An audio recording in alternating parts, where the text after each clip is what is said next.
사랑의 예수님, 오늘 이 아침에도 저희에게 이런 귀한 시간을 허락하여 주신 것 감사드립니다.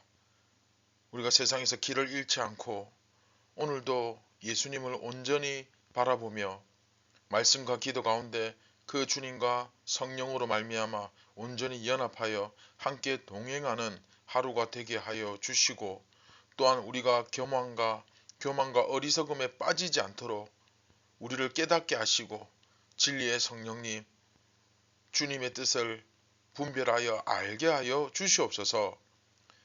일용할 양식 생명의 빵을 공급하여 주시고 우리 안에 생명의 강이 넘쳐나게 하여 주시옵소서. 예수님의 이름으로 기도드립니다. 아멘. 안녕하십니까, 선한제자교회 성도 여러분. 2023년 6월 22일 목요일 아침이 밝아오고 있습니다. 79번째 이야기, 하나님의 백성이기를 포기한 사람들. 오늘 네 번째 시간이죠. 관정 안에서 네가 유대인의 왕이냐 라는 제목으로 요한복음 18장 33절부터 38절 전반절까지 우리 함께 보도록 하겠습니다.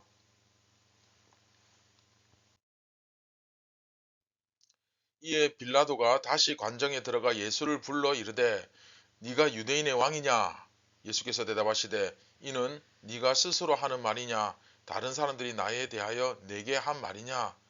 빌라도가 대답하되 내가 유대인이냐? 네 나라 사람과 대제사장들이 너를 내게 넘겼으니 네가 무엇을 하였느냐? 예수께서 대답하시되 내 나라는 이 세상에 속한 것이 아니니라. 만일 내 나라가 이 세상에 속한 것이었더라면 내 종들이 싸워 나로 유대인들에게 넘겨지지 않게 하였으리라. 이제 내 나라는 여기에 속한 것이 아니니라. 빌라도가 이르되 그러면 네가 왕이 아니냐? 예수께서 대답하시되 네 말과 같이 내가 왕이니라. 내가 이를 위하여 태어났으며 이를 위하여 세상에 왔나니 곧 진리에 대하여 증언하려 함이로라. 무릇 진리에 속한 자는 내 음성을 듣느니라 하신대. 빌라도가 이르되 진리가 무엇이냐 하더라.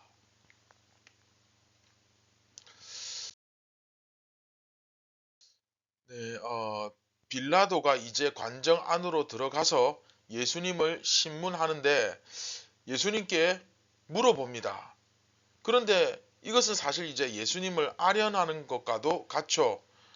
물어봅니다. 네가 유대인의 왕이냐? 그렇게 물어봅니다. 그러니까 예수님께서는 뭐라고 하시는가 하면 이는 네가 스스로 하는 말이냐? 라고 물어보십니다.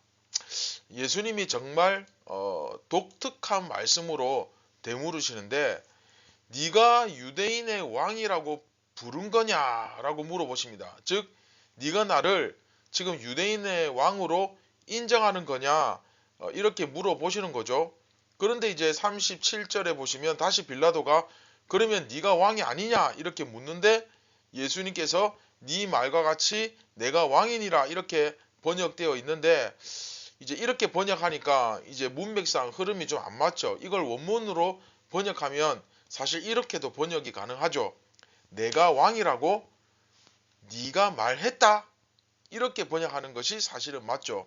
무슨 말이냐면 이제 앞부분 34절에 보시면 네가 스스로 나를 유대인의 왕이라고 불렀느냐라고 말씀하신 후에 그 다음에 네가 나를 유대인의 왕이라고 네가 나를 왕이라고 불렀다. 그쵸? 뭐 네가 나를 유대인의 왕이라고? 그래 네가 나를 왕이라고 불렀다. 이렇게 이야기를 하고 계신 겁니다. 이해되시죠? 이게 무슨 소리겠습니까? 예수님께서는 지금 빌라도라고 하는 그 로마 총독의 입에 의해서 유대인의 왕이라고 지금 고백을 받고 계신 거예요. 그런데 이제 정말 독특하죠. 정작 유대인들은 예수님을 뭐라고 말합니까? 유대인의 왕이라고 인정하지 않죠. 그러니까 죽여달라고 지금 빌라도에게 죽여달라고 지금 데려온 거 아닙니까? 그런데 정작 로마의 총독은 예수님을 유대인의 왕이라고 인정하고 있습니다. 자, 이게 도대체 무슨 일입니까? 정말 역설적이지 않습니까? 이게 요한복음에 자주 나타나는 특징. 그렇죠? 부지 중에 진리를 말하는 것이죠.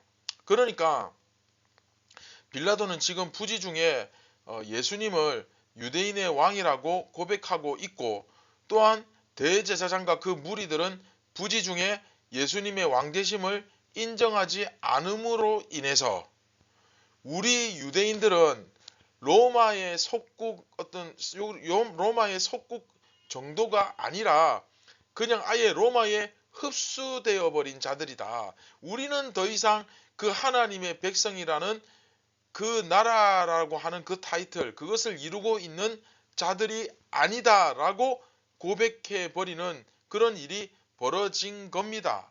이해되십니까? 자, 이때 예수님께서 36절 보시면 내 나라는 이 세상에 속한 것이 아니니라 라고 말씀하시죠. 자, 여러분, 요한복음에서 세상은 무엇입니까? 그렇죠. 유대인, 예수님을 거절한 유대인들. 그래서 예수님께서 이렇게 선포하고 계신 겁니다. 내 나라는 이 세상에, 그러니까 이 예수님을 거절한 이 유대인들에게 속한 것이 아니야. 저 유대인들에게 내 나라는 속하지 않았다.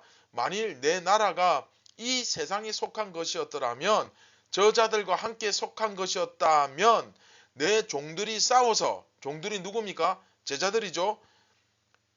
그 내 종들이 싸워서 나로 유대인들에게 넘겨지지 않게 하였으리라. 그런데 이제 내 나라는 여기에 속하지 않았다라고 말씀을 하십니다.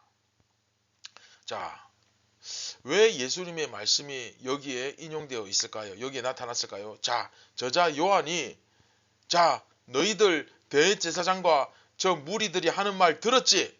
우리에게는 재판권이 없어 라고 빌라도가 저 대제사장에게 그렇게 고백을 했어. 이것은 로마 정권에 대한 항복 선언이야. 로마 정권이 우리 유대인을 완전히 다 흡수해 주십시오 라고 하는 말이나 똑같은 얘기야. 바로 그 상황에서 이들은 예수님이 자기들의 왕임에도 불구하고 그 왕을 로마 정권에 갖다 넘겨버렸어. 자기 왕을 죽여달라고 넘겼어. 이렇게 요한이 얘기하고 있는 겁니다. 즉 이게 무슨 소리냐면 더 이상, 그렇죠, 더 이상 이 유대인 혹은 뭐 유대교 또 유대라는 어떤 나라 이런 것들이 완전히 없어진 것이나 다름없어. 완전히 없어졌어 라고 이야기를 하는 거예요. 결국은 예수님을 십자가에 못 박으려고 끌고 나온 이 대제사장들과 당국자들은 유대인의 왕이신 예수님의 백성이 맞다 아니다? 네, 아니다. 그러므로 그쵸? 뭐가 아니라고요? 유대인이 아니다. 대제사장인데 하나님의 백성 이스라엘인데 더 이상 이스라엘이 아니고 유대인도 아니다. 그쵸? 저 사람들은 그냥 세상에 속한 불신자들, 이방인들이나 다름없는 존재다. 그렇게 선언을 해버리는 거예요. 그렇다면 여러분, 자, 여기서 진짜 유대인은 누굽니까? 그쵸? 바로 너희들이지. 그쵸?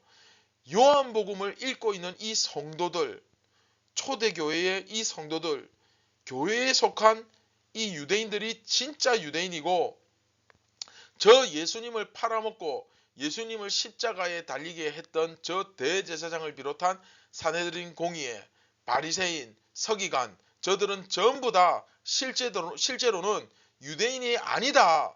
너네들은 자기 입으로 이런 유대인이 아니라고 이미 선포했다라고 이야기를 하고 있습니다. 그래서 앞에서 대제사장은 우리는 권세가 없다 그렇게 이야기했잖아요. 더 이상 유대인 공동체를 이끄는 지도자가 아니고, 그렇죠, 아니고 또 예수님이야말로 참된 유대인들의 왕이시다. 그런데 저들은 이제 더 이상 유대인이 아니고 세상에 속한 거죠. 그냥 뭡니까? 그냥 세상인 거예요. 결국 대제사장을 비롯한 이 종교적 위선자들은 통치권을 자발적으로 포기함으로써 더 이상 하나님의 백성이기를 포기한 것입니다. 결국 유대인들의 참된 통치자는 대제사장과 사내들인이 아니라 예수님이시고, 또 예수님이 왕이시니까 그 백성은 교회가 되는 거죠. 제자들로 구성된 교회가 되는 거죠. 그런데 여기서 재미있는 것 한 가지가 있습니다. 자, 37절 보시면 내가 이를 위하여 태어났으며 이를 위하여 세상에 왔나니 곧 진리에 대하여 증언하려 함이다. 무릇 진리에 속한 자는 내 음성을 듣느니라 하신대. 그렇게 되어 있죠. 자, 진리에 대해서 말씀하십니다. 여러분, 여기서 진리에 속한 자가 누구겠습니까? 결국 그렇죠? 교회입니다. 유대인의 혈통을 따르지 않는다 하더라도, 그러니까 유대인으로 태어나지 않았다 할지라도 예수 그리스도의 복음의 진리를 누리는 자들, 그냥 교회 다니는 자들 아닙니다. 그냥 종교 활동하는 사람들 아니에요. 예수 그리스도의 복음의 진리를 뭐하는 사람들? 누리는 자들은 누구나 예수님의 통치를 받는 자들, 예수님께 속한 진정한 유대인이다. 자, 다시 예수님은 어떤 분이라고요? 네, 유대인의 왕입니다. 그러면 진리를 아는 자, 그러니까 진리에 속한 자들은 전부 다 뭡니까? 유대인이에요. 왜? 그 왕께 속했으니까. 그래서 할례 받지 않았어도, 뭐 우리로 따지면 믿는 가정에서 내가 태어나지 않았더라도, 뭐 유아 세례 안 받았어도, 이스라엘의 혈통을 갖지 않았어도 예수님의 진리 안에 들어가 있으면, 예수님과 연합을 이루면 그 사람은 유대인이고 이스라엘이다, 교회다, 그들이 바로 하나님의 백성이다 라고 선포하시는 거죠. 굉장히 중요한 부분 하고 있습니다. 그런데 이제 재밌는 것은 38절 앞부분에 보시면 빌라도가 진리가 무엇이냐, 아니 진리도 모르는 사람이 지금 예수님을 재판하고 있어요. 진리가 무엇이냐 이렇게 물으면서 끝납니다. 그 다음에 이제 다른 얘기 나오거든요. 그러니까 결국 이건 뭐냐면 빌라도가 진리가 무엇이냐라고 물어봤다는 것은 본인도 진리를 모른다는 뜻이죠. 그렇죠? 이처럼 빌라도는 진리 가운데 있지 않았다라는 것을 여기서 이야기를 해주고 있습니다. 팩트를 콕 짚고 넘어가고 있죠.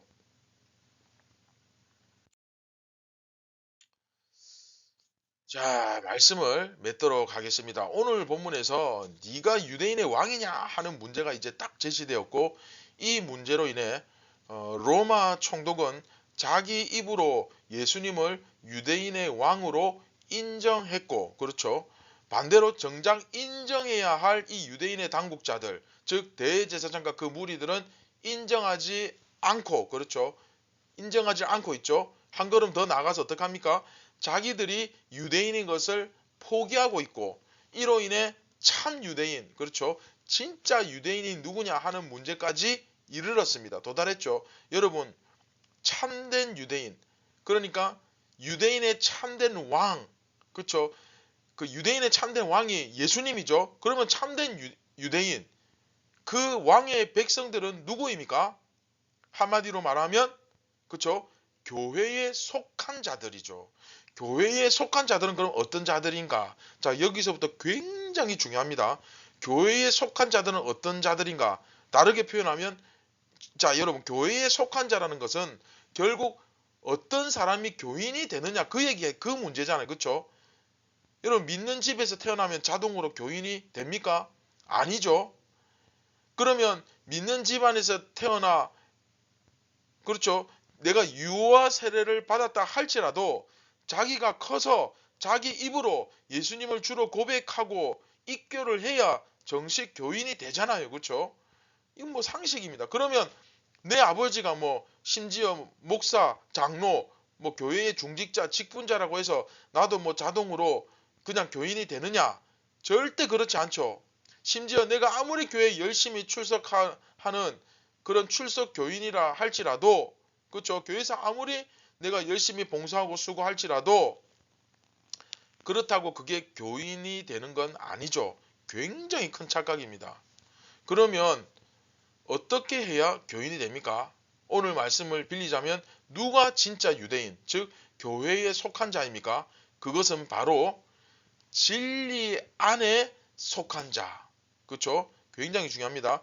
진리 안에 속한 자가 바로 교회가 되는 거예요. 진리 안에 속했다는 뜻은 무엇입니까?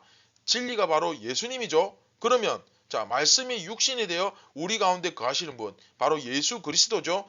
그 예수님과의 연합, 그렇죠? 예수님과의 연합을 이룬 자들이 바로 교회가 되고 그 교회는 바로 진정한 유대인, 참된 유대인이 되는 것이다. 오늘 굉장히 중요한 진리를 배웠습니다. 사랑하는 선한 제자교회 성도 여러분, 이처럼 교회가 되는 것은 매우 매우 중요한 문제입니다. 오직 하나님의 은혜로만 가능할 뿐더러 진리 안에 거하는 것 외에는 다른 구원의 길이 없습니다. 이처럼 교회는 진정한 유대인, 하나님의 백성이 되고 그리고 교회가 되는 것은 이토록 중요한데 지금 작금의 시대를 한번 보십시오. 지금 현대 교회를 한번 여러분 떠올려 보십시오. 교인이 되는 것이 너무 쉬운 경향이 있습니다. 그렇죠? 물론 쉽고 어렵고를 떠나서 오직 하나님의 은혜로 이루어져야 되는데 이 은혜가 아닌 어떤 인위적인 방법에 의해서 무조건 6주 채우면 등록교인 되고 또 6개월 채우면 학습 이런 식으로, 그렇죠? 이 사람이 깨닫든지 믿음으로 고백하든지 그건 중요한 게 아니고 그냥, 그렇죠? 일수만 채우면, 자리만 채우면 그런 경향이 굉장히 짙죠. 믿든지 안 믿든지, 그렇죠? 내가 진리 안에 거하는 것은 둘째치고 그 진리를 알든지 모르든지 상관없이 새신자반 6주만 채우면 그냥 정식 등록 교인이 되는, 심지어 조금 지나면 세례까지 베풀고. 여러분, 세례가 무엇입니까? 세례는 성부와 성자와 성령의 이름으로 물로써 씻는 성례, 거룩한 예식입니다.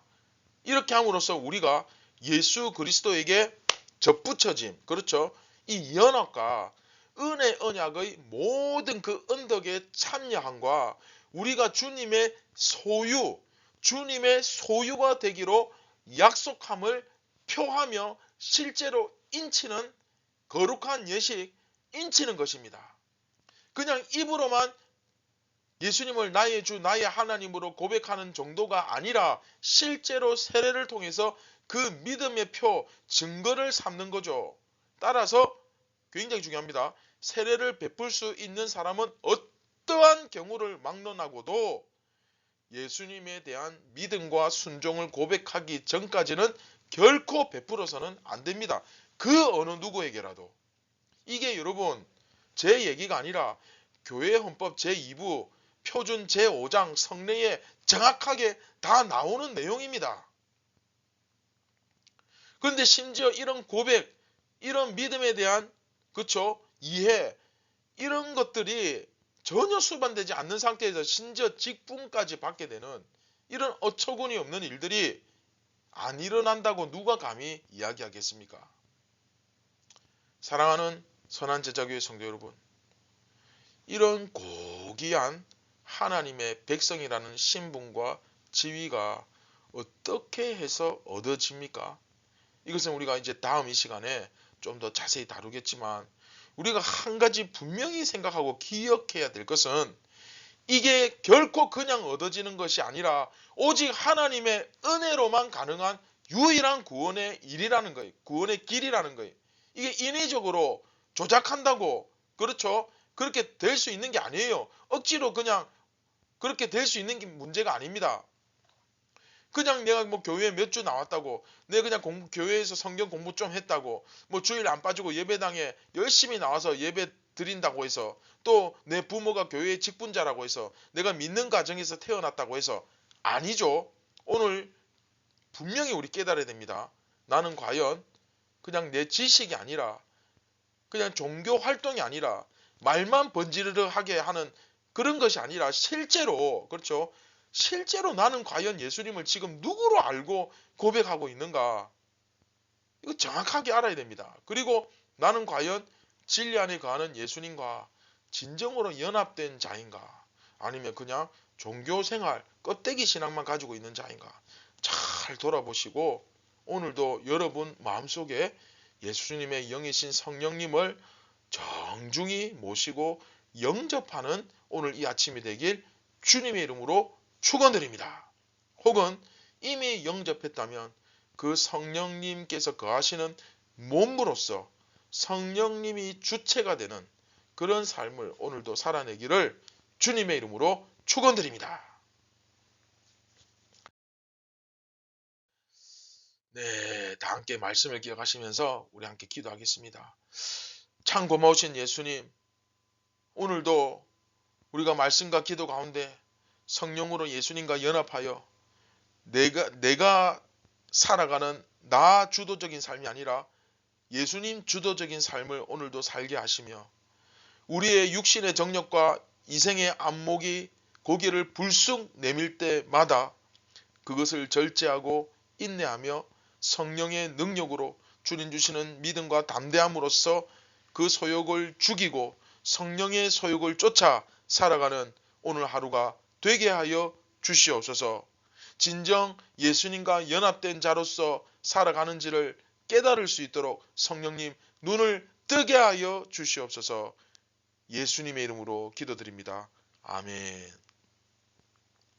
사랑하는 선한제자교회 성도 여러분, 오늘도 정말 진리 안에 거하는 예수님과 연합된 교회의 정체성을 가졌는지 그렇지 못한지를 진지하게 고민하면서 이 문제가 오늘 하루 내 인생의 가장 중요한 문제라는 사실을 인식하시고 이 바탕 위에서 이 반석 위에서 살아가시는 여러분들 되시기 바랍니다.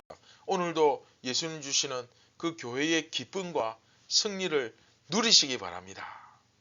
샬롬.